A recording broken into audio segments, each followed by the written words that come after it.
Oh. Perfect. Well, Christina, thank you so much for joining me today.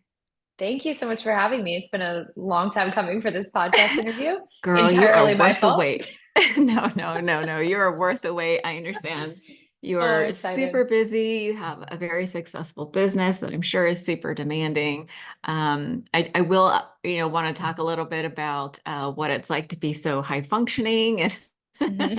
and how we got here. But Yeah. I always like to start with this little game I call the lightning Hmm. round, which is actually very Okay. slow.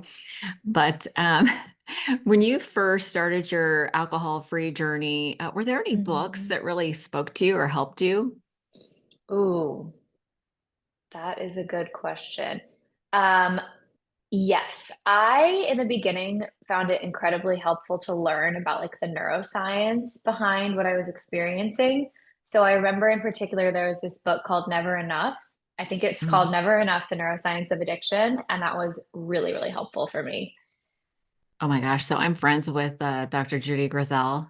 Oh, no way. Yeah, and she Wow. is going to be ecstatic that you That book really, really, really helped me. It was did. something, it makes it feel more normal when you understand, like, okay, there's a reason for what's happening in my brain right now. Yeah, I really feel like that looking at this through the lens of science kind of depersonalizes it, right? It's like, oh, of course I got addicted. It's an addictive substance, and look what it did to my dopamine reward circuit and all Hmm. that stuff. So, Exactly. yeah. Exactly. And then it makes you a really annoying person where you're like, oh, well, I'm feeling a little off because my hedonic set point is like, you know what I mean? You're like, just so annoying. But it's true. And Exactly.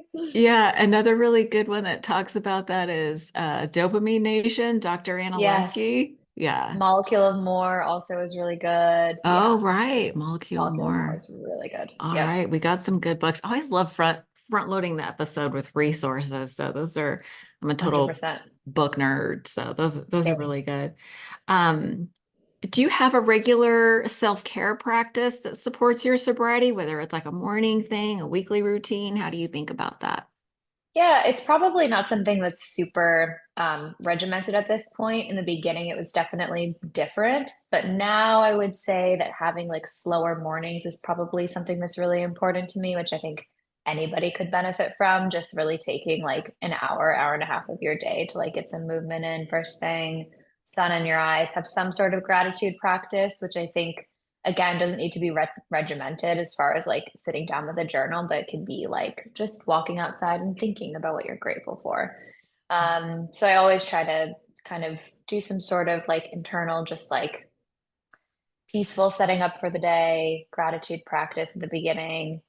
Another thing that has helped me a lot, and all of this is really just to make sure that like I'm starting every single day with like a clear head, and the best possible version of myself that I can be. Um, but something that's helped me a lot actually is turning my phone on airplane mode before I go to bed. And then only after my morning routine, turning it on, because I think all of us can relate to the fact that as soon as you open social media first thing in the morning, you're like, your rest of your day is It's going to be a gone. dumpster fire, absolute dumpster fire. So that has helped me a lot. No, And that's then really also, smart.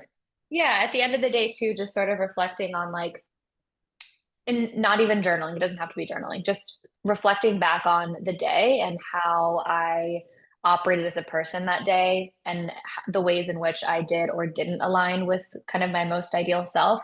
And I think it is kind of in that like constant reflection where you can maintain like emotional sobriety and who you want to be.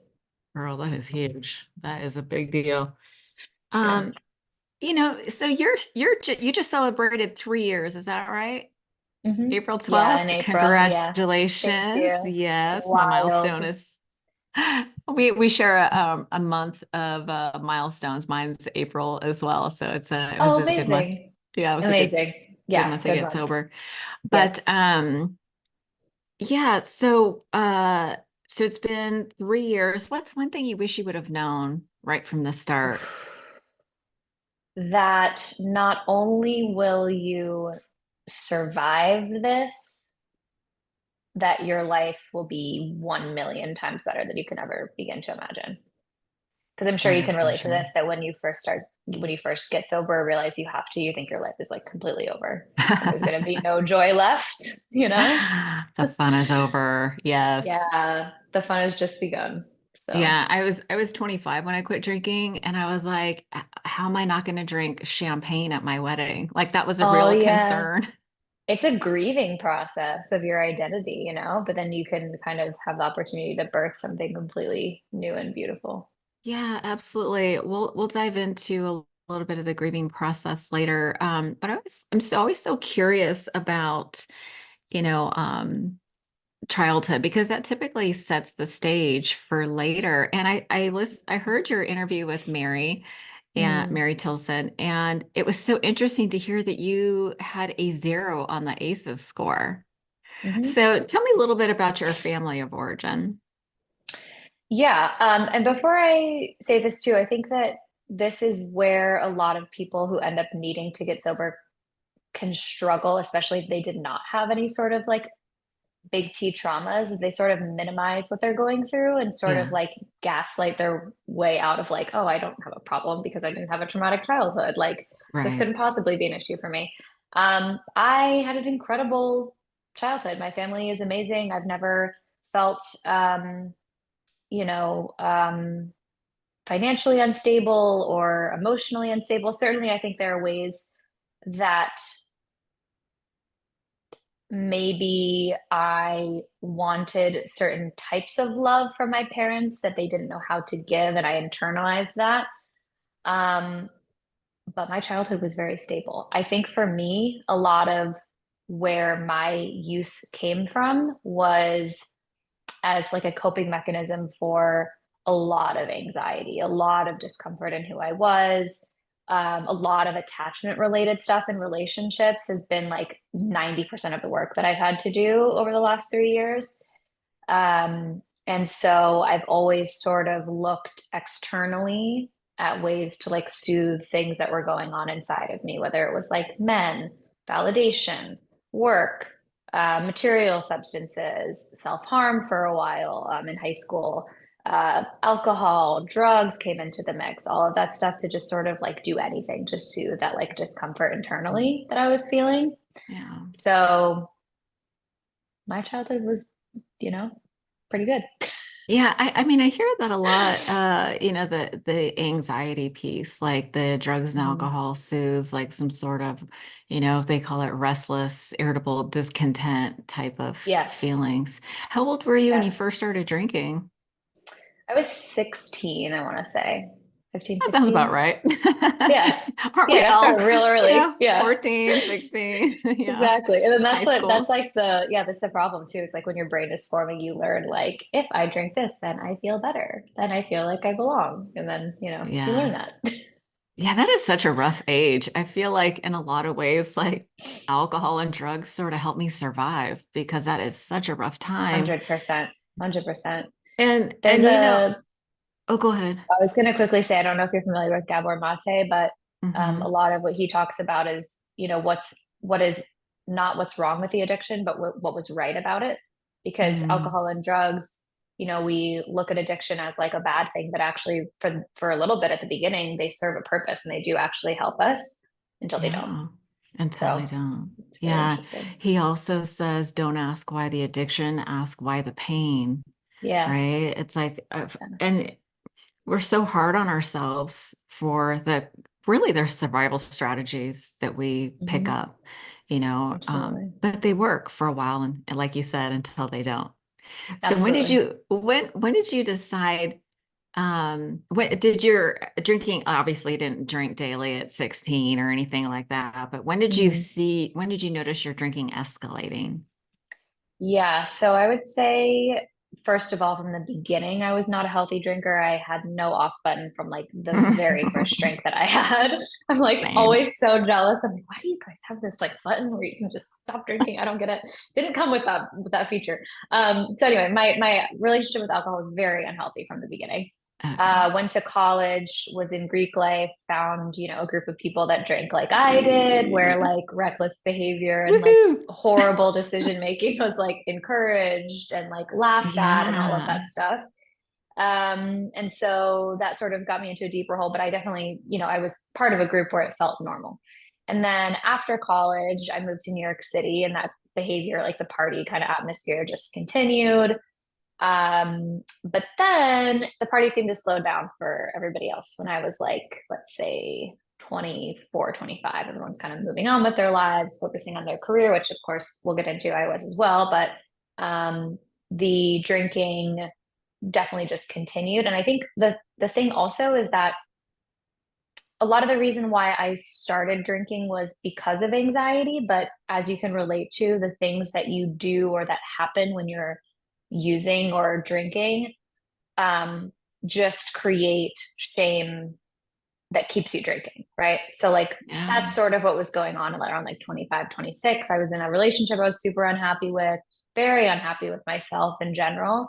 And I would say around like 2018 to 2021 was when things became more of like, not only did I not have an off button when I went out, but it became more of like a daily thing. So like around 5 p.m. it would start, bottle and a half a night. I found myself just doing ridiculous things. Like I would go and buy, first of all, I could never keep like any excess alcohol in the house whatsoever. It was like whatever is there is going to get drunk, drinking, whatever the No term such is. thing as excess alcohol. Yeah, no, I can't have it around because I'm gonna drink it. So like I would go to the Yeah. wine store and like buy what I needed like 10 minutes before they closed. So that way there was no option of like going back. Or if I knew I had a meeting, I Oh. would pour like half down the drain. Or like I just knew about myself that I didn't have any sort of off button. And that's when I started noticing that behavior is when it became scary. Also became scary when I realized I was hiding and lying about things, my drinking. Um, and my work was impacted to a certain degree, but we can talk more about the nature of my work where it wasn't impacted too much. I was very much functional. Hmm. But so yeah, 2018 to 2021 is when it really became more of like a daily thing. Became daily. Did you have Mhm. anybody in your life that was expressing concern? Did your parents, maybe they didn't see it, or your friends? My family didn't see the daily stuff, and my friends didn't see the daily stuff. But certainly, my mom in particular would express concern over just the times that she's been around me when I was drinking. So it had been mentioned to me a number of times, like Mm. people's concern for sure. My boyfriend, who I was mostly living with at the time, definitely expressed concern, but he had a lot going on, like himself personally, where it wasn't. Um, too big of an issue. So it was very much an isolated, very Mhm. lonely experience for me towards the end, I would say, where I was sort of just battling myself. That must have been, I mean, that is such a difficult period. Just that I think there's something about us as, alcoholics where Mhm. loneliness is like the worst type of pain that you can have. Yeah, it's really difficult. And even now when I start to like self-isolate for whatever reason, that's like when Mhm. my, alarm signals start to go off a little bit. Like, The red flag. let's not Yeah. do that. Yeah, but talking about it, it feels like a lifetime ago. It's Yeah. crazy. It feels like talking about a different person. Well, it's understandable. Like we isolate out of a need to feel safe, Hmm. right? Like that's the Yeah. instinct, right? But Yeah, when we isolate, it could get to a very dark place. Like they say, exactly. it's just all bad to be alone Exactly. with me, myself, and I Yeah, that's not a good sometimes. thing. Not a good thing. Um, and I know I wanted to ask you to share that story of your spiritual moment when you Yeah. like it's so funny because like when I first got sober, I was Hmm. completely self-centered but incapable of like self-examination. And I think a lot of us have like those wake-up calls where we just get this glimpse of reality that sort of breaks the denial. Yeah. And I love your story about the wine glasses in Hmm. Tulum. Yeah. And that's where, man, when I think about this story and because I'm friends with or know of a lot of people that just keep trying and trying and trying and trying to get sober. Yeah. And I definitely had tried many times, but that's why I kind of do believe in that like higher power spiritual moment Yeah. because it was just, it clicked in that moment. And it was like no going back type of thing. And so, Hmm. like, for there to be that intersectionality of like me being like at the bottom and like most willing to listen, and like the kind of timing and message from the universe and the circumstance that really like pushed me over that edge is so like just divine. And yeah, but anyway, so this was February 2021. I went to Tulum with a friend. Well, I was alone for the first like half of it. And I was like, I'm gonna drink green juices on the beach all day. Like, I don't know if you're familiar with the term like doing a geographic, but I'm like the queen of doing Uh-huh. geographics. So I'm Uh-huh. like, if I just like go to this other place, like my whole life is gonna change and I can just like Right. escape myself. Like, Yeah. love a good geographic. Anyway, so I was like, Tulum, I've had all these dreams for myself. And then I was in this one hotel before I met up with a friend, and they wouldn't do like they wouldn't bring me just like a bottle of wine. They would do it by the glass. So of course I'm room servicing glass after glass after glass after glass of wine.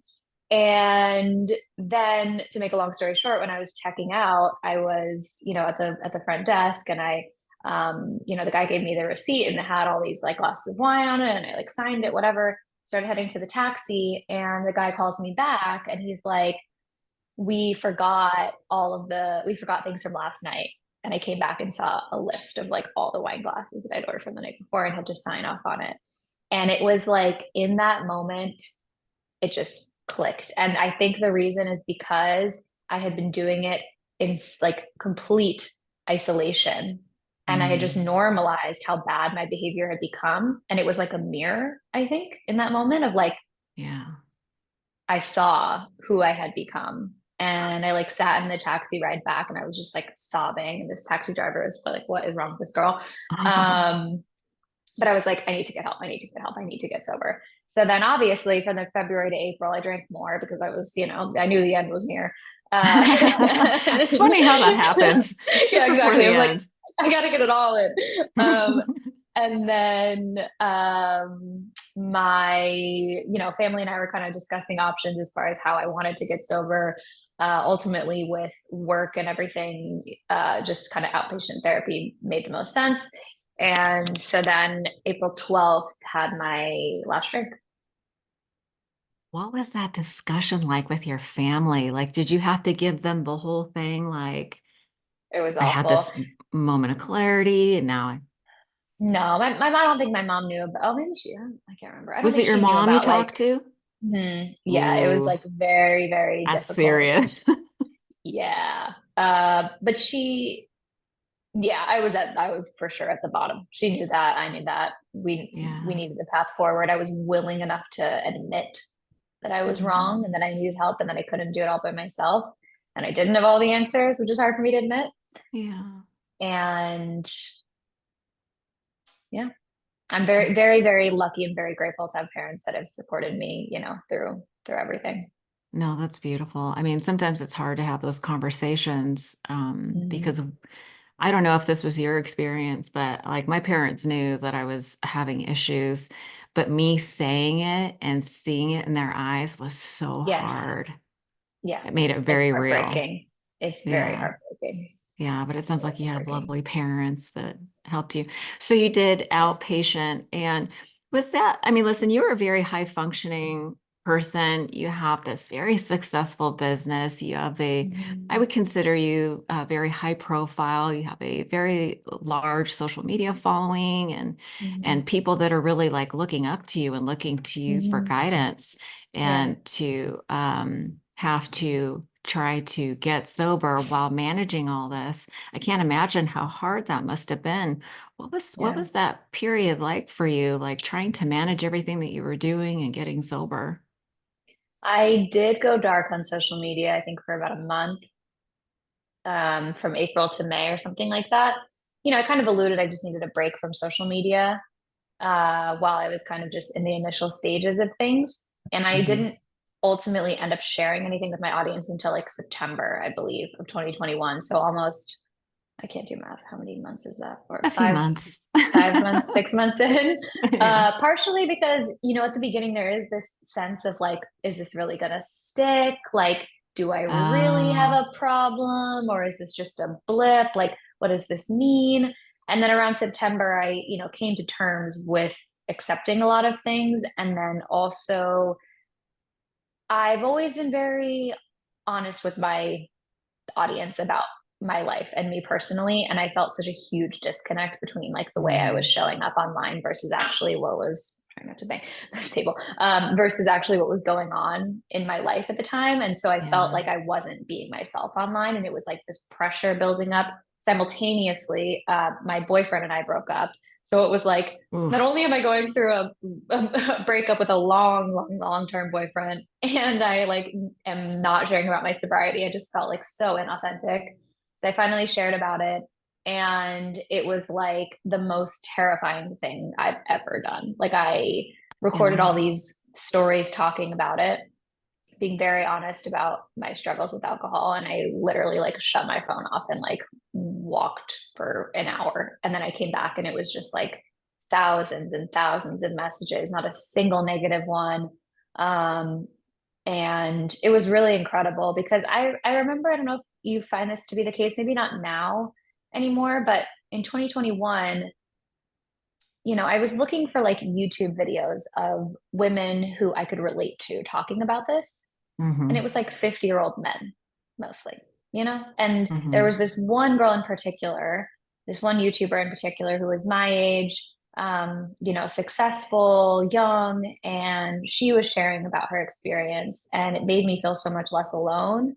And Yeah. that's when I realized that like that is an impact that I can have on other people, is being honest about my story and what I've gone through, and like my very human experience and the ripple effect that that can have on other people. And so just seeing that outpouring of support made me like even more excited about continuing to share. I mean, listen, the courage it must have taken you to do that, and thinking that, It was horrible. oh I my was gosh. texting like 50 people at once being like, are we sure? Are we sure I should do this? Like, Yeah.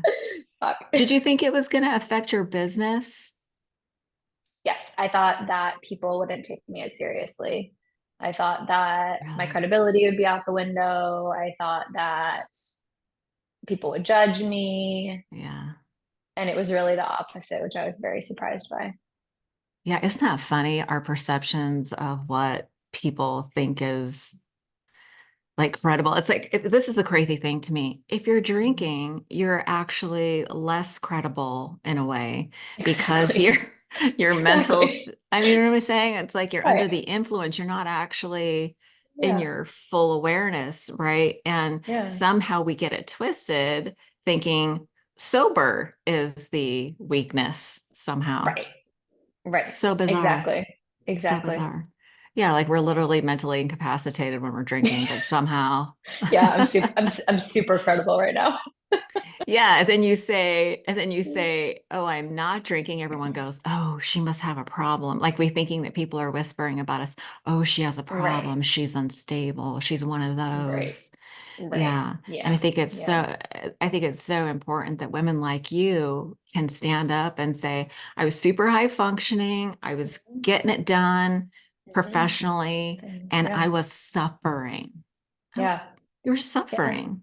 Yeah, 100%. And that, I mean, that's Yeah. the thing, is that it doesn't need to be alcohol. It doesn't need to be drugs. I think so many people are Yeah. suffering and they're dealing with it through things that like at the surface are not quite as destructive, but it could be like overworking, scrolling social media for 3 hours, like all these behaviors that at the end of the day, you're just trying to numb and distract from what's going on.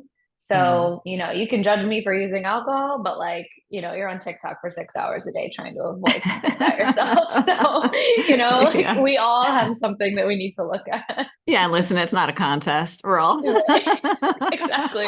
We're all messed up in our own special ways. yeah, we all listen. I have yet to meet someone who didn't have a little something something going on behind No, the everyone scenes that they're does. not talking Everyone does. about. I'm more Yeah. terrified of the perfect people, so Yeah, right. Lies. It's all lies. literally. So Yeah, funny. exactly. So, when you came to the conclusion that that you needed to get help, you needed the outpatient. What was Mhm. was it just outpatient? I don't mean just, By but you know what I mean? It's like by outpatient plus outpatient, I therapy just or, mean therapy. oh, you Like did I just mean, therapy. yeah. It was Okay. entirely through therapy. I used Oh, an app nice. also called, oh my God, I'm forgetting the name of it. There was like an app that you could do, like you would learn things daily. Oh, nice. If God, you what think was of the it, name I of will it? put it in the show notes. So don't worry if you Yeah, can't, if I it can't doesn't jump remember, to but I did mind. it for like the first 3 months, and every single day they would teach you something new about Nice. what was going on in your brain. So I looked forward to that every day. I started journaling every day. I was taking hot baths every single night to like calm down my nervous system, which was like Yeah. insane. I literally did that every single night for 3 months. I didn't go anywhere. Yeah. Therapy, I had my boyfriend at the time was very supportive. My family was very supportive. So I think all of that, like in combination of therapy, learning about what was going on, honestly isolating. I had to isolate for the first 3 months. Yeah. I don't think I would have been able to stay sober with like maintaining a social life. So Um, you just, by isolating, you mean you just didn't put yourself in situations where you would feel compelled to drink. Correct. Which I was working for myself as well. So I was working from home. So basically isolated completely. So just buried your head and work Yeah. Yeah. I and don't when you think I even say, went out to dinner for, I remember the first dinner I went out to, I think was around like 90 days, maybe beginning of the fourth month with my ex, and it was an Italian dinner. And I was like, I can do it, I can do it, I can do it. And I'm Italian, and so like I'm gonna have a whole thing with red wine and pasta, right? And I just nice. like left to go cry in the bathroom like halfway through. But it was like my Oh, first dinner out in like 4 months. So yeah, I isolated big time. what were the tears about? Was it just being overwhelmed by emotion? Was it sadness or, Yeah, I think it's sadness, it's grief. yeah, Um, Red wine for me has always been the hardest one too. So that was like the yeah, ultimate trigger. yeah. Um, and you know what? Will it ever feel easier? Will it ever feel better? Which, spoiler Mm. alert, it will. It does. I feel like once you get past things like the first few social events, the first few dinners, when the cravings subside, Mhm. that's when things start to get better. And I think there's so much focus in the beginning of what we're losing. There's all that grief, Mhm. but then we forget that that's actually the beginning. And then like Yeah, this whole new world opens up. What was that? What is the, 100%. when we talk about like the whole new world that opens up, what does that Mhm. look like for you? Yeah. Oh man, where do I begin? I feel like I'm a different person. It is Yeah. truly like learning how to be a human being again, of like going through the first of like my first sober wedding, my first sober New Year's, like all these things, but you prove to yourself over time that you can do it. And I think that that's ultimately where it is. So therapy has helped me realize that like the reason why your confidence and self-worth in that kind of more like active drinking, active addiction, whatever you want to call it, phase is like completely decimated is because you want to be this type of person that doesn't drink. But Right. continuously over and over again, you are making the decision to drink. And it's in that gap between like who you want to be and who you are being where your self-worth goes downhill completely. So in sobriety, you're making your actual actions align with your intentions and who you want to be. And so then merging those two things together is what makes you a more confident person and gives you that self-worth. Um, so that's ultimately, I think, what it's come down to for me is like figuring out not only am I not going to drink and I'm making a commitment to that, but I'm also making all these other commitments now to myself that I can actually do because I'm not drinking or hungover all the time. So it's all of those things that just like increase your confidence, allow you to show up in such a better energy and in that like attract so much more to yourself. Your skin will be better, your health will be better, your body will be better, like you'll attract better people, better relationships. Like it's just a Yeah. snowball effect, and in every way it's absolutely beautiful. Speaking of relationships, how did your Mhm. relationships change in the beginning? um Like hmm. friendships, romantic, Yeah, family. my therapist, I remember at the very beginning, she told me, and I didn't want to hear this at the time, but she was absolutely right, that when you stop drinking and when you start healing, your vibration is going to your vibration will raise. And I was like, what the hell does that mean? At the time, I was like not into like any of that. I didn't understand. Sounds very woo woo. Yeah, right. And now I'm like, now I'm constantly like, what's my vibration at today?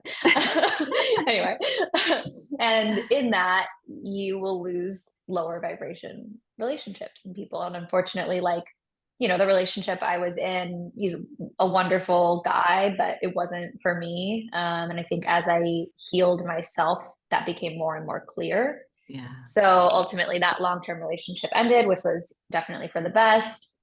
I think my friendships changed. I wouldn't say I lost any friendships, even with the people that like I was drinking the most heavily with, but they changed in the sense that like they became deeper relationships that weren't focused on drinking and alcohol and going out, and kind of allowed us to have like, yeah, more of a deeper relationship. But certainly, I guess there were a couple people where I was like, do I really like hanging out with you if we're not drinking together?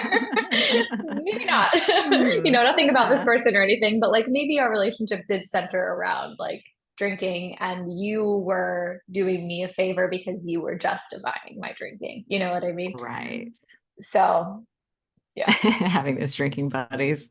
exactly. Yeah, it's an interesting transition to be instead of like going out for brunch, you go do like I feel like the activities change Oh, totally. and then the conversations change. It's more about Exactly. feelings and what am I learning and how am I growing and what's inspiring me. It's very different Exactly. from those, drunken, gossipy. Do you know what I Totally. mean? Oh, totally. Yeah. I'm like, we're going on a walk today rather than Yeah. drinking 17 mimosas at 10 a.m. Yeah, no, it's just nice to hear that you can, retain your Hmm. friendships. I think there's so much Yeah. fear around losing Hmm. people Yeah. that even the people that you end up leaving your life, they make space for new people who are more in alignment with what you're doing. Exactly. Yeah. And another important point too is that a lot of people, a lot of what I get in my messages is that it's very hard for them to go out because their friends are pressuring them to drink or judging them or making Yeah. fun of them. And I think the thing you have to realize in that is that you're not doing anything wrong, but you are a mirror to those people and you are making them feel uncomfortable about their drinking. So more often than not, if somebody's criticizing you not drinking, they have a problem. Because I remember the number of times that I have said in my life, I don't trust people who don't drink. Like if I had $1 for every time I said that, Wow, isn't and that like, funny? here we are. Wow. That's a little self-judgment we have to get over. Yeah, It's like, oh, I have no trust. exactly. Yeah. Exactly. Isn't Exactly. that funny? Yeah, Yeah. the things we say. For I real. want to shift gears a little bit Hmm. to like talking about your professional life. You have this amazing business where you help. Is it mostly women? Hmm. Yeah, yeah. Yes. You're, Yeah. yeah. Tell me a little bit about what you do. Yeah. So my company is called Creator Empire, and we basically have courses, resources for aspiring creators that want to build businesses that are not just like on Instagram, but that actually, are cross-platform, that have different revenue streams, and that are ultimately like built to last. So that company was formed because I started as a creator back in 2016. I was a travel and lifestyle creator, So in New fun. York. And yeah, I started in 2016, went full time in 2017. I was working as a travel blogger for a few years, working with like tourism boards and hotels and brands around the world, and built like a multi six-figure business doing that, which is like the dream, obviously. Amazing. Like The literally, laptop yeah, lifestyle yeah, everybody literally wants. the laptop lifestyle that people think about. Yeah. And then I was starting to get like questions from my audience about, how did you do that? And at the time, it's totally different now, but at the time in like 2018, 2019, there were not any courses about like influencer creator Wow. courses. So mine was one of the first. And I launched that course then, ended up launching a second one called the Blogger Bootcamp, which is more focused around like growing and monetizing a blog, growing your email list. And then we, a couple of years ago, launched a program about creating an online course. So it's all of our programs are really meant to like help people grow an online presence across different platforms, monetize in various ways, build teams, systems, and something that's actually like you as the CEO, not just like a creator with a hobby. Yeah, I think what's so interesting about the intersection between women in sobriety and the business world is that, there's a lot of us. It's so interesting to think about like the alcoholic personality type, which can be really Yeah. obsessive and like all Yeah. in and Yep. um I A was hundred like, oh my percent. God, I totally identify with that total like, I quit drinking a long time ago, but I Uh-huh. switched to like a little bit of workaholism, right? Oh, totally. Yeah. Super fun. It's like Yeah, fucking exactly. Exactly. endless distractions. Yep. But it's interesting. I feel like there are so many women in our community who Mhm. are they're like either developing like a side hustle. It's like we have all this energy that needs to be channeled, Oh, right? yeah. Yeah. And I found myself, I did high tech sales in Silicon Valley for 10 years, but I Mhm. always had this desire to do something that was heart aligned. And I Mhm. feel like there's a lot of women really wanting to learn more about how Mhm. to put their passion that's some in alignment with their Mhm. purpose in life. Yeah. Mhm. And I just, how do you correlate these sort of sober mindset with entrepreneur? I feel like there's a lot of correlations Yeah. there. Yeah, totally. And that's actually one of the kind of breakthroughs that I have had over the last few years is that I have a lot of personality traits. You have a lot of personality traits. People in recovery have a lot of personality traits that are like good and evil at the same time. Like They need to be good, they can channeled. exactly correctly because we have very much like all or nothing personalities, which can lead to like building an incredible business, or it can lead to the drinking that we were doing, or Yeah. like we are very persuasive and leadership oriented, and people listen to us which can be manipulative. Or we have like, very resourceful personalities, which can be channeled correctly or incorrectly. Yeah. So, it's kind of coming to terms with like, these are my strengths and I wouldn't change Right. anything that I've been through because they are, they've helped me become who I am. And I think also the reason why like there's a lot of women in sobriety that have these channels and are putting their message out there is because like, service is such an important part of recovery and community and all of that stuff. And if, I was doing this in isolation and not sharing with anybody, like I don't know how strong my sobriety would be versus if I was. So I don't know if that answered anything It of what your does. question And was, no, it but really does. And I just think it's so interesting because some of the traits, there's such a double-edged sword. It's like, how do you manage between, so there's like two competing things that happen for me as I mm, am doing my own thing. yeah. It's like this need to be of service, but then trying to detach from the Mm, outcome or the validation. Like part of me hmm. needs the validation because I need to know what's working, what's not working, what are other Right. people doing in the space. But then it can Hmm. get really convoluted. Like I find that my sobriety has to be really strong. And by sobriety, I mean my relationship with myself, really. Exactly. Like staying Yeah. grounded to the fundamentals so that I don't get Hmm. sucked in for this need for Hmm. external validation or fall to like the comparison Yeah. trap. Yeah, How do you totally. maintain It's that like that. balance? Yeah, it's like that self-assuredness that like no matter what happens or what's going on externally or online, that like you will be okay type of thing. Yeah. Man, yeah, it's funny because I it'll hit me at certain points when things happen in life or in business where I suddenly realize like, oh, I'm okay. When this would have like set me off the rails previously. Hmm. And I don't really know why that is. Like, I've done a lot of therapy and a lot of healing That's in probably sobriety, and why. that's probably, what it is I've just Yeah. like gotten very aware of and comfortable with my, little traumas and, all this stuff over the years and really healed them and gotten to a place of safety of knowing that like I have all of the answers internally. And no matter Yeah. what's going on, I will be okay. But it does hit Yeah. you in moments where you're like, oh my God, I would have handled that completely differently.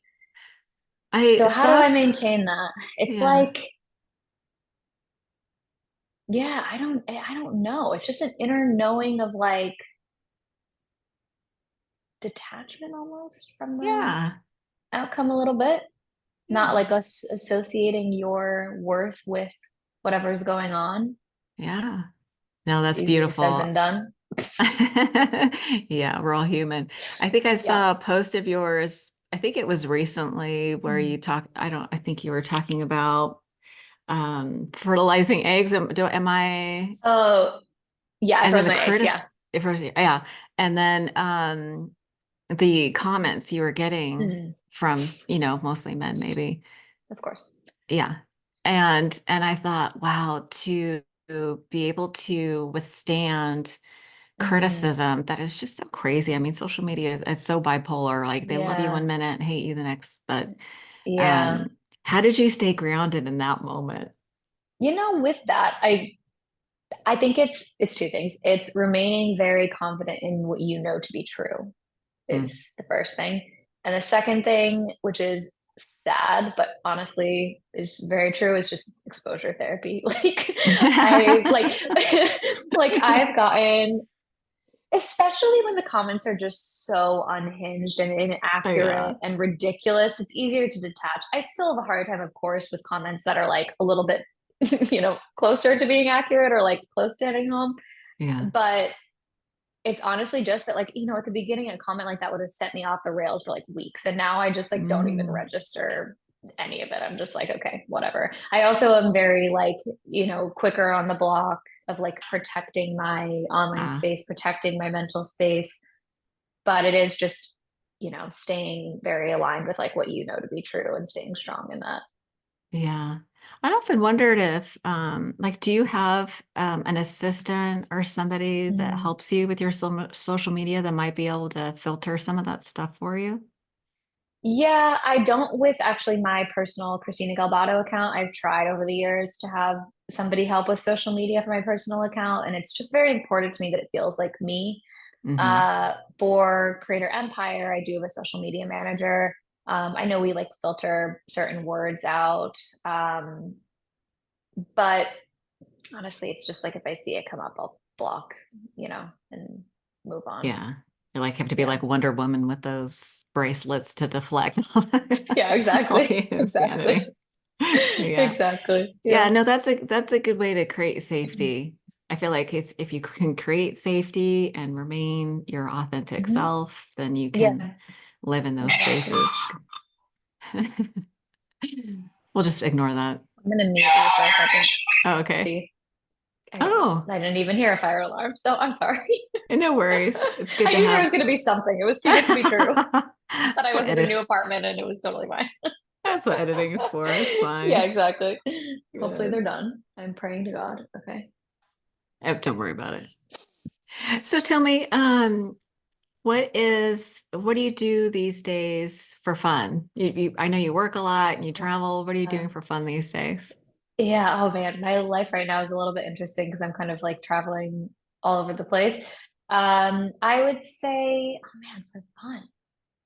This question always gets me because I'm like, I don't know what I'm doing for fun You know anymore. what's so funny? It's like those of us who are like total workaholics. I remember my husband's friend stopped by the house one day and he was like, "So, what do you guys do for fun?" And we looked We're at like, each other and I was like, "What is this fun you speak of?" yeah, exactly. I'm like, what do I do for fun? What do I do? I would say Is travel is work fun? probably, Oh, okay, yeah, traveling.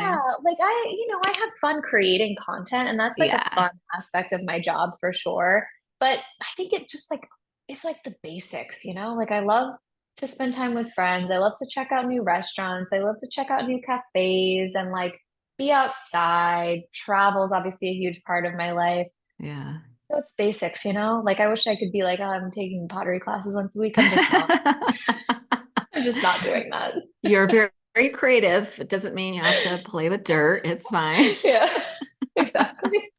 That's awesome. Exactly. Yeah. Well, listen, I really appreciate you being so open and that I love seeing the young women coming up saying, hey, it's okay to live Mhm. alcohol free. It's okay to acknowledge that alcohol is causing a problem in your life Yeah. and Yeah. just, being an example of somebody that really breaks the mold, right? Like you're not a Mhm. middle-aged guy living under the bridge or the, Yeah. you Exactly. know, the anyways, we do need to have examples of young women coming up. And so I think your voice I is really agree. important to show that I you really can be appreciate a that. successful professional Mhm. businesswoman and be Mhm. successful without alcohol.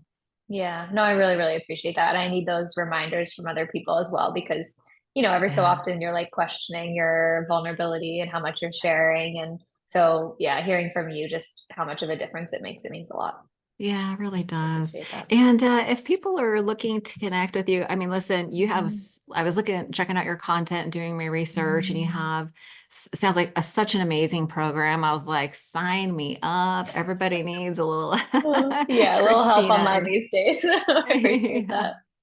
Where can people, so you have two Mhm. Instagram accounts. One is your Yep. name and one is Mhm. your business name.